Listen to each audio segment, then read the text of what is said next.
Bill, really good to see you.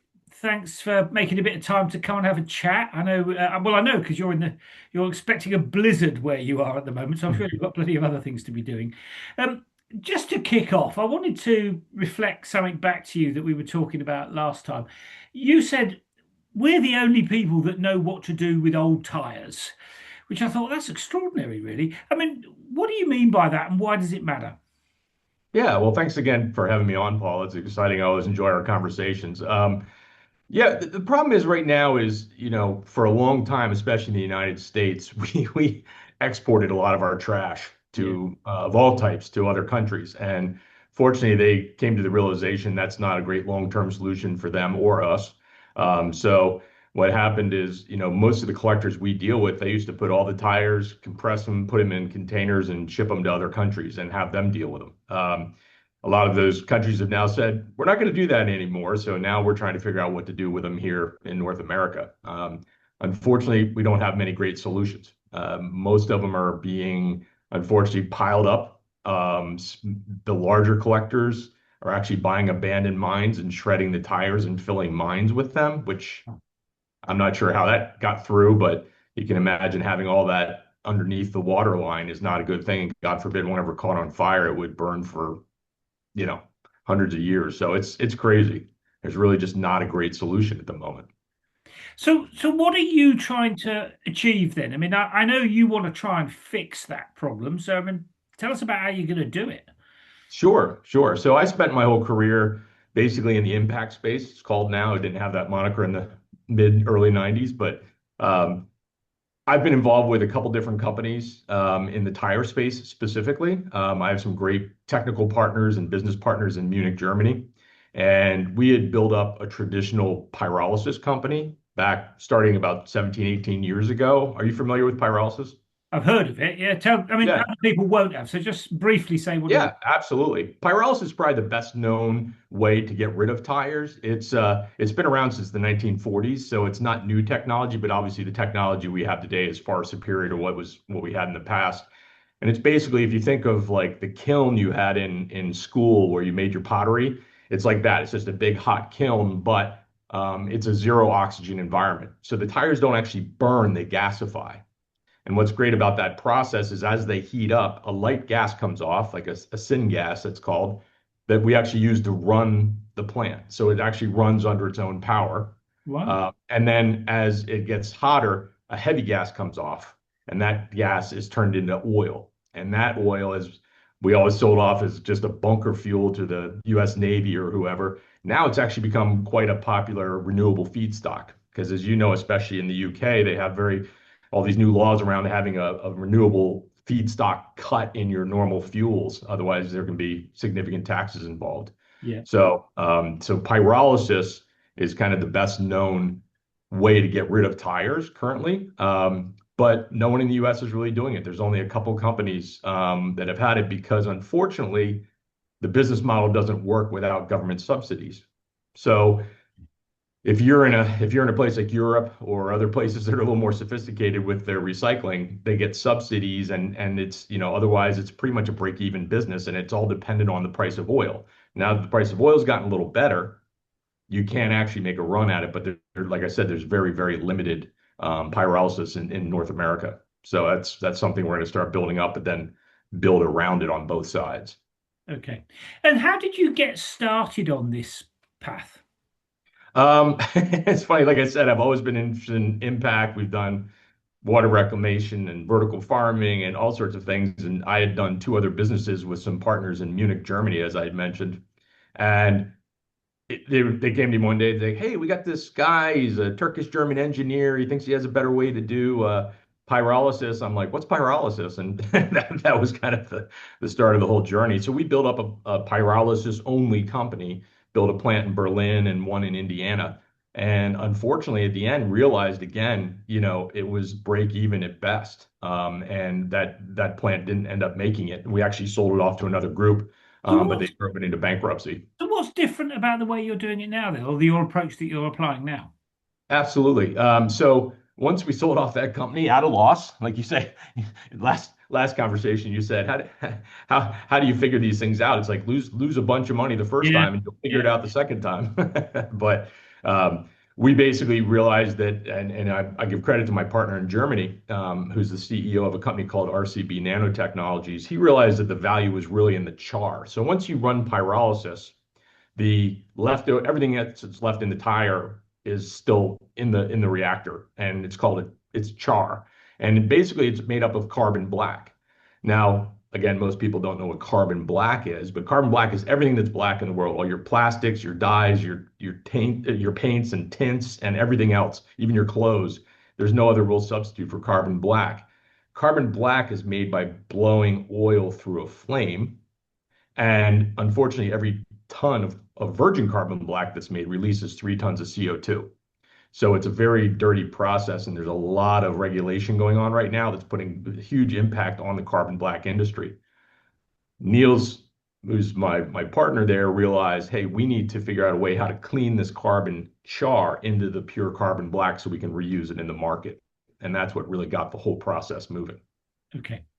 And I mean, when you started down that road, I mean, I can see why you're attracted to that. It's a very interesting sort of operation and potentially a very interesting business model. I mean, what do you think, or what did you think when you started out would be the big challenges that you'd have to overcome? And were you right? Were those the challenges that you had to overcome, or have different things come into play? Oh no, there's as you know, starting any company, there's always challenges. The biggest challenge is everyone says it can't be done. I've been going to the the Recovered Carbon Black show, which is always a barn burner, but it's actually very interesting. I'm just kidding. But the it's all the people that do pyrolysis. Yeah, And so you have all the people in the world that do pyrolysis, and then you have all the tire manufacturers, because 70% of all carbon black goes into tires. right. The problem is when you do just pyrolysis, there's something called ash content still in the carbon char, which is all the silica and zinc and the other components of the tire, which make it unusable to drop in as a drop-in replacement for virgin carbon black.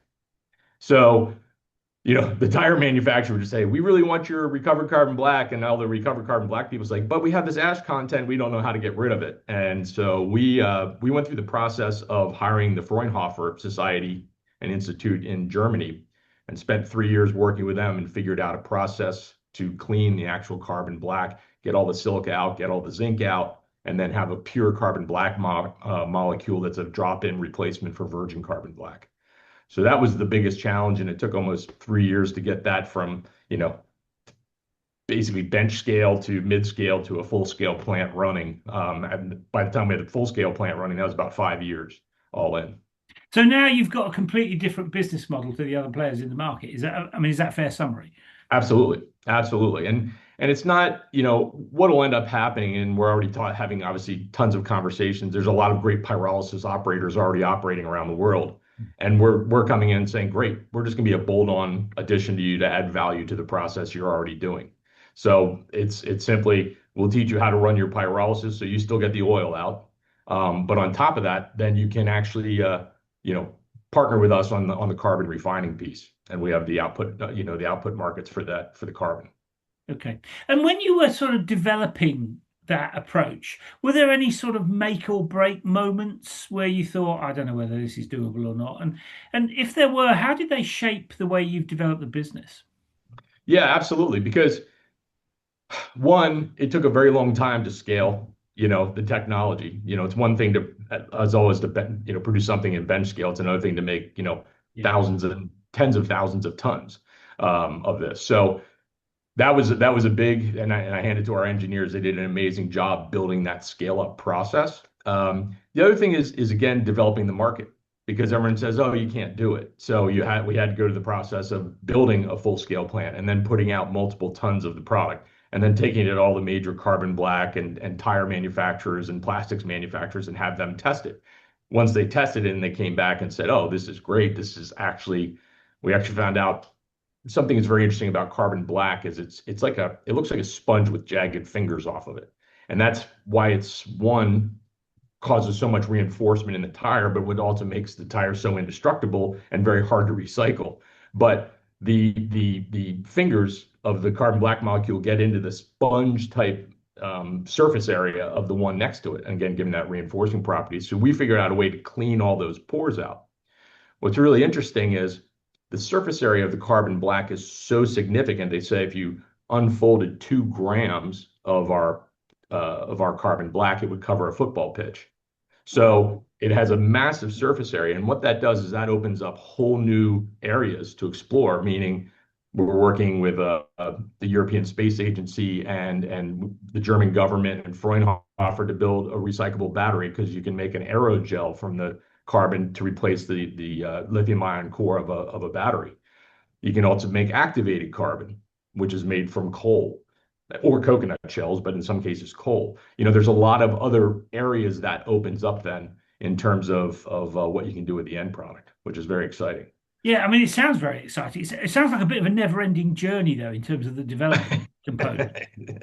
It is, as you know, and what I did is once we had this lockdown and one other challenge, we had a plant running in Koblenz, Germany, and right when we were sort of getting up to that full production stage, unfortunately, the Russian-Ukrainian conflict started, and their electricity prices went to, I forget, 43, 45 cents a kilowatt hour or something crazy, and it became very difficult to actually manage the expenses of running this plant. So we had to pack up the entire plant, and we moved it to the Volkswagen facility in Sarajevo, where they had a couple empty halls and had to rebuild up the whole plant there.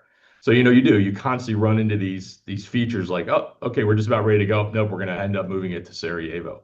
So that plant will be online here in the next couple months, and we'll be going from there. Yeah, and I mean the other thing that strikes me about that, tell me I'm wrong. I mean, it doesn't sound to me like a cheap pivot, and it doesn't sound to me No, like something you can do in 5 minutes. I mean, that sounds like a pretty major exercise it was shifting. about a year. Yeah, it was a very major pivot. But again, these are the things you deal with, and then Yeah, obviously my other issue here is pyrolysis is ubiquitous around the world. You go to Asia, you go to Eastern Europe, you go to other places, there's pyrolysis all over the place. yeah, The plant they're building right now in Sarajevo will be fed with feedstock from pyrolysis plants all around that area. It's in Bosnia, Croatia, Montenegro, Serbia, in Bosnia. There's a lot of people, and they'll just literally aggregate all the char from those other pyrolysis operations. In the US, there isn't any pyrolysis. There's a couple companies, like I said, running one plant. So we don't have the feedstock to do the process here. So my challenge in the United States was one, build up all the entire value chain of how I'm going to bring in tires, shred. There's another process we can talk about, do pyrolysis, and then do the carbon refining on top of that and build the entire value chain from end to end. So obviously that was a whole nother undertaking that has taken considerable time and effort. yeah, yeah. I mean, I admire your ambition, I have to say. I mean, obviously you're particularly concerned about, reducing the waste element of what comes from tires. I mean, in what way do you think your values have shaped the way the business has grown? I think it's interesting to see. That's a multi-pronged question. The biggest problem, like I said, with nothing to do with the tires, they're piling up. What a lot of people don't realize is that's a real problem in a lot of areas. One of the places we're going first is actually the island of Puerto Rico. Puerto Rico is 100 miles by like 40 miles wide, and they got 45 million tires stacked up on the island. They have nothing to do with them. And the problem is that's where mosquitoes breed. And when you get those little pools in the tires of water, Yeah, mosquitoes yeah, breed in there, and that's where Zika and dengue fever and all these terrible airborne diseases come from. So having tires lying around in the jungle is a really bad thing. So our job is one, to keep tires from going there, but two, then again, finding an outlet for them. The biggest problem is the regulatory side is not quite in place. right. So the biggest issues we deal with is what's illegal dumping. I mean, you can walk up to any river or stream or woods in the United States and find tires lying around because while there's licensed collectors, there's the guy that'll just pull in on his pickup truck and be like, Yeah, hey, how much are you taking for your tires? And they're like, oh, I'll take them for $1. And he fills up his truck, goes, throws them in the woods, and yeah, then we goes and have dumps that again. here in the UK. Yeah, it's a real issue. So one of the big things we're working on is I have a fantastic strategic partner in the collection business called Tyrex, and Tyrex is one of the great local providers they'll be providing all our tires for us here in Pennsylvania and Ohio and West Virginia, and they'll continue to move with us to other states.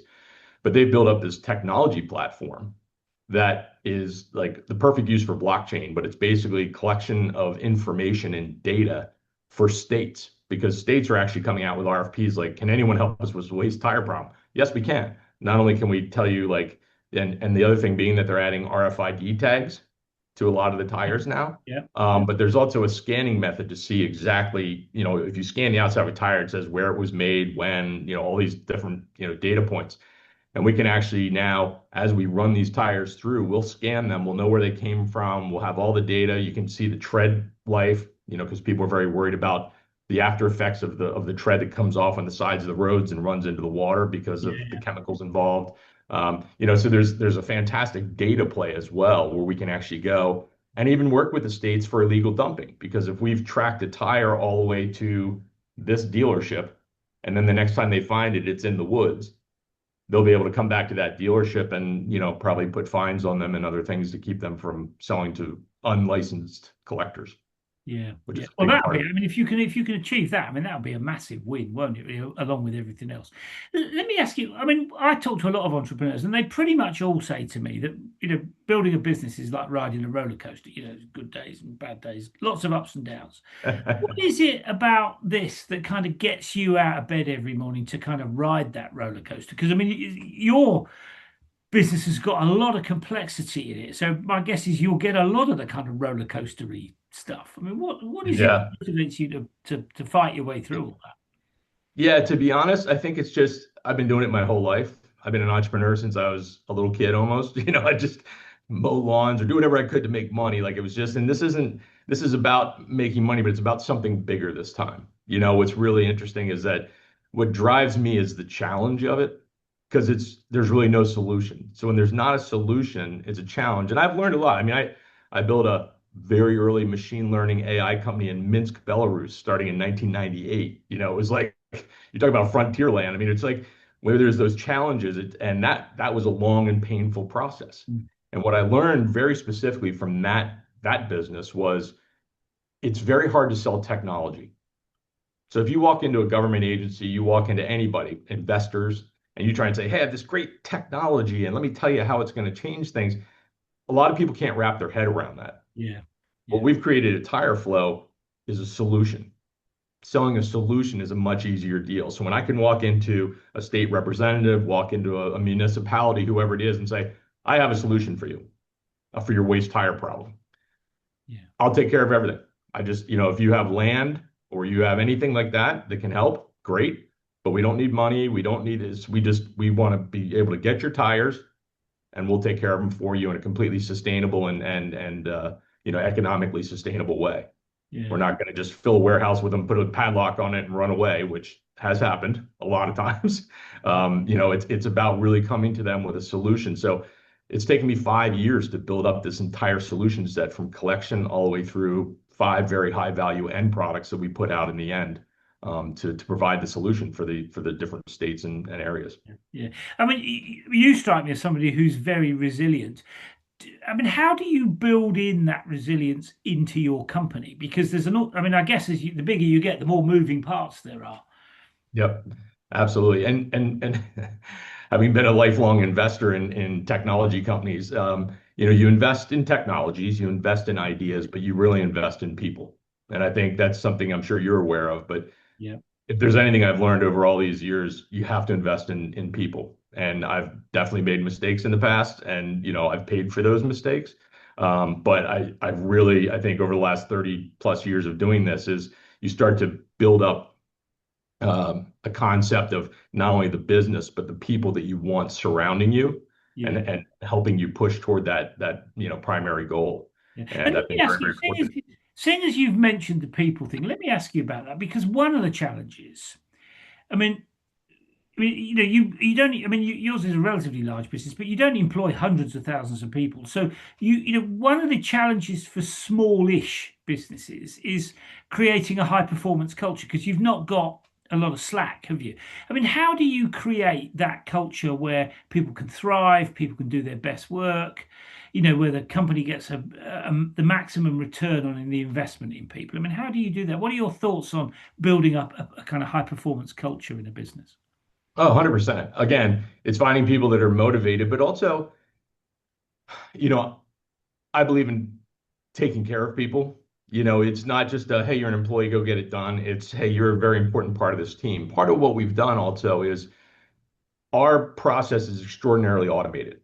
Yeah, So when from the time a tire goes on a belt and goes into the shredder at the very until the end products are out the back and actually in bags, nobody touches it. You don't want human intervention because one, it's a safety issue, but yeah, two, it's just quality control. yeah, And then once the products are in the end, then yeah, people. So most of the people on our team, I say, are higher paid engineers, electricians, plumbers, people with a really high skill set. And then you have basic labor as well. But it's really a matter of, one of the things I've learned especially in the impact industry. I've done a lot. I've invested in a lot of companies that I did for the right reason versus the economics, because unfortunately, a lot of impact is still philanthropy in a way. This particular business model, and the reason I built it this way, is we have extremely high profit margins. mm, So my goal is to take those margins and recycle it back into the people and back into the business. So one, take the money to build more plants and expand our footprint, but two, really take care of the people that you have, through salaries, through healthcare, through other types of benefits to make sure they really feel part of the team and realize how important they are to the entire operation. yeah. And let me just ask you about that piece about scaling the business. I mean, I know you want to kind of tackle the tire problem globally, which is a Right. pretty big ambition. I mean, one of the questions I always ask people is, doing business in, I don't know, New York. It's very different from doing business in Singapore or doing business in Berlin. I mean, what's your take on dealing with the kind of cultural parts? I mean, the technology could be, I guess, cut and paste Mhm. wherever you want to go, but the people bit is a bit more complicated. I mean, how do you, if you like, localize? How do you take account of the way people do things in different parts of the world? Oh, 100%. And it's again, I've built a business, like I said, in places most Americans don't go. In Belarus, we've been in Afghanistan, we've been in, Mongolia, we've been in, South Africa, we've been, all over the place. So I, first of all, love people. I love meeting people. Pretty much, if you find out wherever you go in the world, people are great. Yeah, It's just a matter of, you're right, you have to know what you're dealing with in the locale that you're working in. And again, that goes back to that having great strategic partners. So I'm in charge of building up North America. So, my family is originally from Canada, half my family, so I know Canada, I know the US, we have great strategics in Mexico. We'll probably push down into South America a little bit, Central America. But my partners in Germany are operating in Europe. They have a much better idea of doing that. For NDA reasons, I can't say, but we have a very, very, very large Japanese conglomerate who's taken over Asia. They're building out in Thailand and Indonesia and different places like that. So, and then what we're doing is actually in some of the other countries, India, Kazakhstan, places like that, they're licensing the technology to operators already in the area. Big family offices that are either in the tire business, in the tire collection business, whatever it might be, who want to take the technology and build it out there. And in that case, it's more of a strategic partnership. So yeah, I'm not going to show up in some, random country, be like, hey, I'm here, I want to do this, because you're right. It's a big, big process. I've done it a lot, and it's very difficult. You've got to have fantastic strategic partners on the ground. yeah. Yeah, I mean, lots of people have said to me that, building up partnerships is one of the best ways to kind of scale because of the reasons you've just outlined. Let Yep. me ask you about the kind of journey that you've been on. I mean, I want to ask about mistakes. So I think there are two types of mistakes. There are mistakes that occur because you think I'll do something and it turns out to be the wrong thing. And there are also mistakes when you perhaps should have done something, but you didn't because you didn't realize the opportunity was there or whatever. I mean, what kind of mistakes have you made and what sort of impact have they had on the business? Yeah, absolutely. Like I said, there's a couple things I've learned over my years of doing this. As I mentioned, when you start a machine learning company in 1998, there's early and then there's way, way, way, way, way too early, which was that case. And so, you know, one of the things I learned over these years of investing in technologies is it's very difficult to go in and develop a market. So you might have the best technology in the world, but if you have to go develop the market that it's going to go Expensive. into, you don't want to push, you want to pull. You want someone to pull on the technology. And I think that's the biggest lesson I brought to this particular business is that we're getting both pushed because there's nothing to do with the tires currently. Everyone's looking for a solution. What can we do? So we've got the push from behind, and then we have this huge pull. There's a need for recovered carbon black, sustainable carbon black. There's a need for sustainable activated carbon. There's a need for sustainable oil or a renewable feedstock. There's a need for the steel that comes out. There's this big need. So it's nice. I'm getting both push and pull. There's also one major thing which people in Europe and the UK are very familiar with, but is brand new to the US, called producer responsibility. And producer responsibility is now kicking off. It's in Vermont, it's in Connecticut. There's a lot of Western states that are considering it and so forth, which, if you're not familiar with it, the people who make the actual product are ultimately responsible for taking them back at the end of their life. And the tire manufacturers are scared to death because they're like, well, we don't know what to do with them. We just make them. We don't know what to do with them at the end. So we're kind of building this up, I think, right at a huge inflection point where both the tire manufacturers and their major distributors are all of a sudden very, very nervous about what do we do with these when we have to actually take them back. And that's again where we want to be able to step in and be like, we've got a solution for you. It won't cost you anything. Just come to us, bring us the tires, and we'll take care of them for you.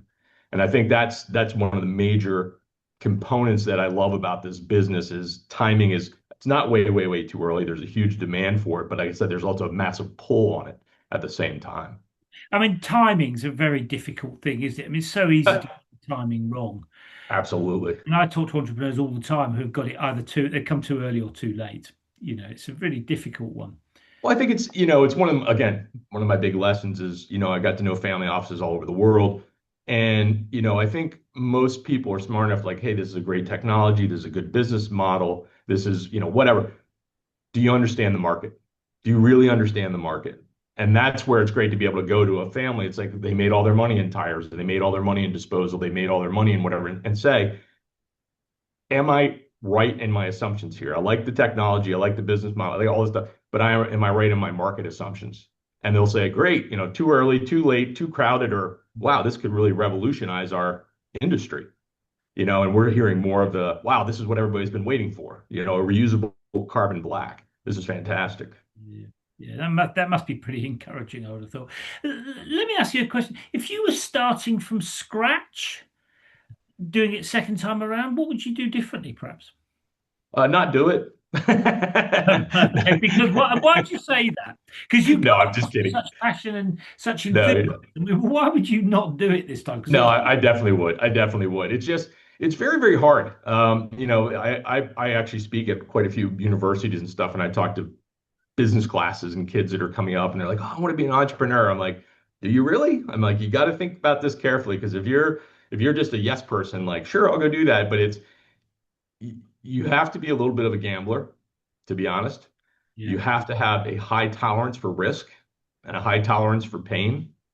I mean, I've been married to a absolutely fantastic woman for 30 years, and she's ridden the roller coaster with me, and she's taken a lot of the pain along with me. And it's hard to go home sometimes and be like, "Hey, honey, I'm sorry, I got to burn up the rest of our credit card paying for the team this week, because I'm not going to make payroll otherwise." And I mean, there's a lot of those kind of things early on that are really, really difficult. So it's really a matter of, I try and explain to these entrepreneurs, these young entrepreneurs, you've got to have a risk tolerance, and you've got to be willing to ride it out.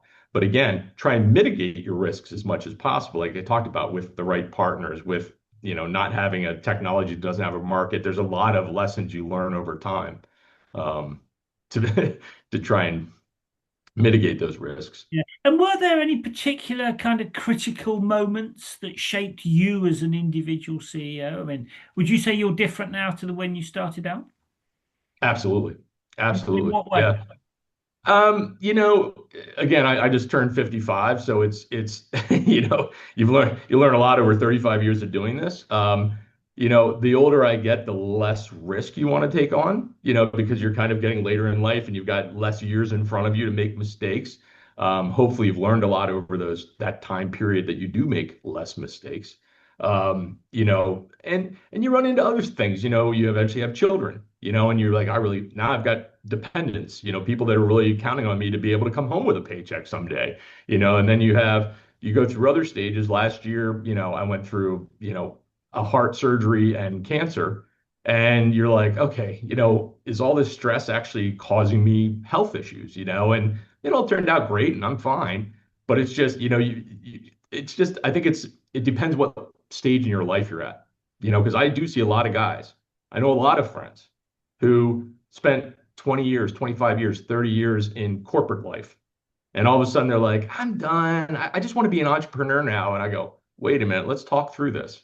And then they jump out and all of a sudden they're like, I just burned through all my savings trying to get this company off the ground. And yeah, well, and it's a big undertaking. A lot of people just don't understand the full risk parameters. I mean, I've spoken to a lot of people that have come out of corporate life, and every single one of them has said to me that building a company from scratch, I mean, it's a much harder, both physically, I mean, in terms of what you've got to do is hard because it's Yep. complicated, but also mentally, it's pretty tough, isn't it? It's 24/7. I mean, that's what people don't understand. There is no 9 to 5. I work with the Europeans. I'm up at 5 a.m. latest. We have calls at 5, we have calls at 6, we have calls at 7. I have calls, with the West Coast and Japan and stuff that are 10 o'clock at night, 11 o'clock at night. And yesterday was Sunday. I had 4 calls on Sunday. It's just that's what you do. There is no, if you're looking for a 9 to 5 job and hey, I'm going to have a paycheck this week and I'm going to have all these things, it's not It what never you want works to like get yourself into that. necessarily. But let me ask you, I mean, your business is very successful now. I mean, what would you say are the factors that have made that success? I mean, I honestly, it's the ability to stick with it, because I can tell you we've run into so many bumps along the road, the having to move the plant, from Germany to Sarajevo, trying to get, a building, to put the plant in. The other thing is timing. One of the things you need to look at, especially in the impact space, is I will not invest in a company that is reliant on any government subsidies because as soon as one group's changes to the other group, those subsidies can disappear overnight. And a lot of these companies that are in the impact space are relying on those subsidies. And it just, if the company can't stand on its own 2 feet with its own business plan, you could run into a lot of problems. And that's where I've seen a lot of guys hit the wall, is they're running along, getting these subsidies, and then boom, administrations change and things change overnight. So and the fundraising environment, that's another huge, huge, huge problem is, in here in the US in our last administration, the markets were dead. I mean, there was 2.5 years where no money was moving. I mean, there was a lot of talk about the green and that and that. That wasn't true. There was literally zero money moving in the markets.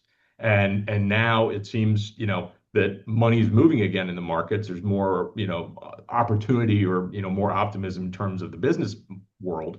But, you can go through long, stale periods where money's just not moving. And it makes it very, very difficult if you're out doing fundraising for a company to be able to get over that hump.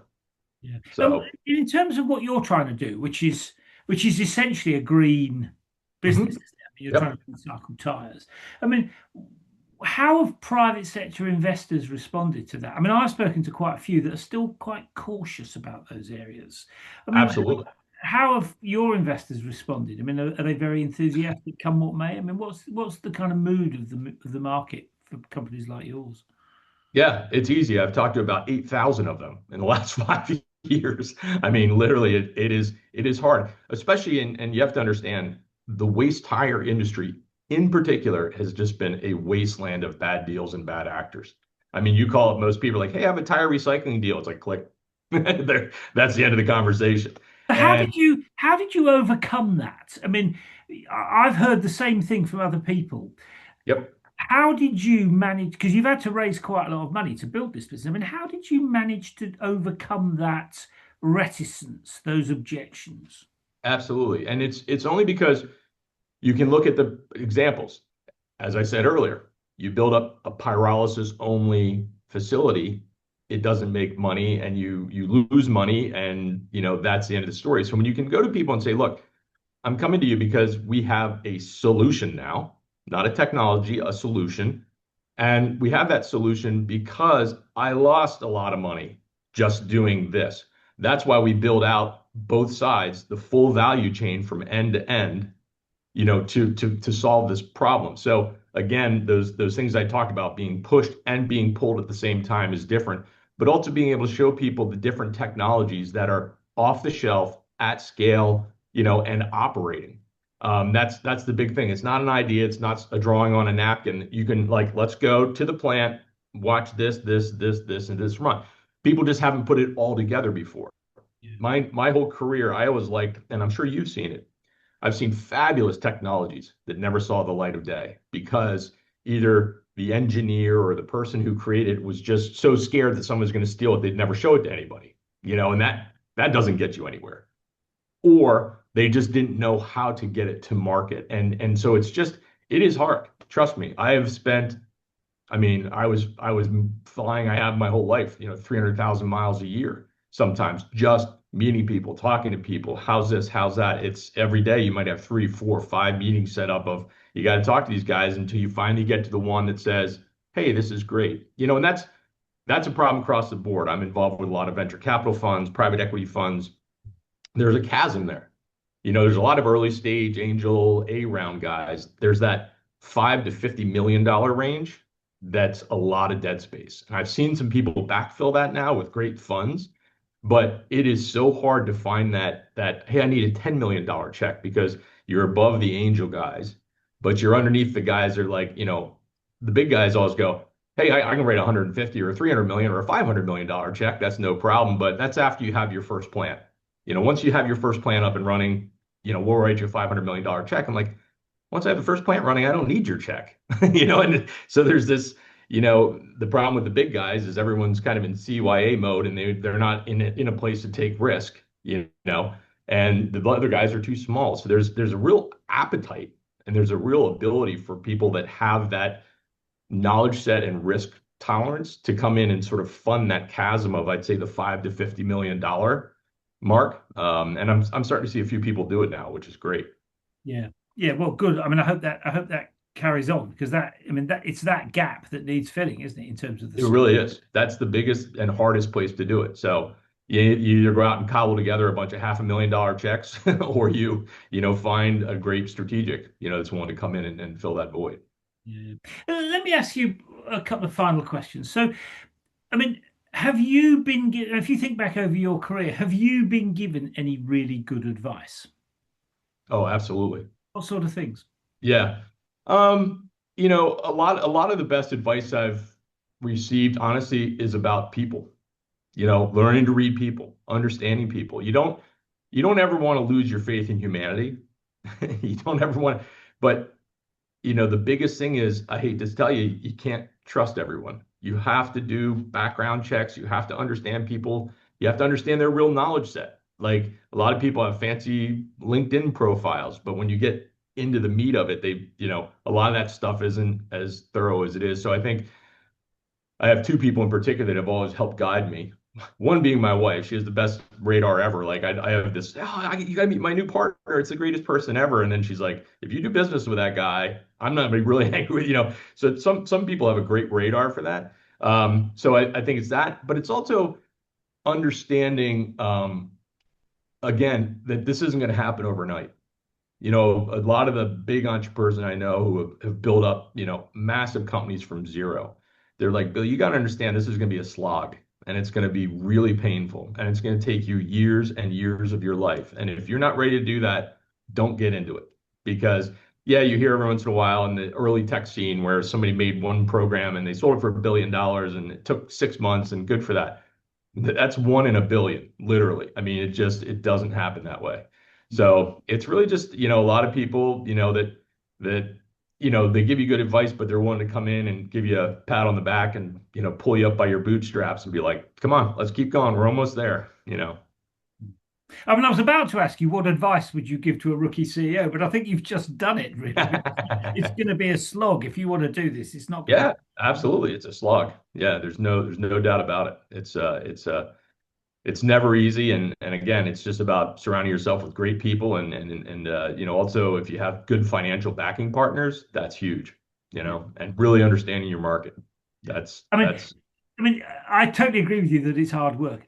What I would say finally is it's also much more interesting than working for somebody else, would be my agree with you. Absolutely. Absolutely. Like I said, I've been so privileged. I've been so privileged. I have literally traveled all over the world. I've met people everywhere, and you meet brilliant people with great ideas and great minds and hard workers. I mean, Bosnia, I'd never been to Bosnia. And here we are building this plant there, and those people are so resilient after the war they went through. They've come out the other side. The way they're rebuilding Sarajevo, how hard they work, their dedication to their families. I mean, it's so great to see these other cultures that have this amazing work ethic. We're building a new port in Cambodia. These people are the most dedicated, hardworking, family-oriented, smart.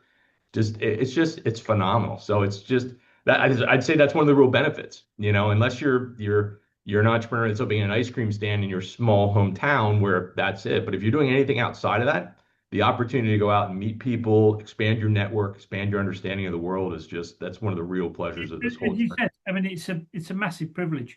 Bill, thank you for taking the time to share that story. I mean, I think what you're doing is great. I mean, until I spoke to you, I'd never really thought about what we do with tires, and now I Nobody does. understand how important it is. So Yeah. I mean, it's great to see that you've come up with a proper fix, as it were. So good luck with that going forward. Thanks. We're working on it. We're gonna get it going here this year. So I appreciate your time, Paul, and thanks again. Cheers, Bill. Bye bye. All right. Cheers.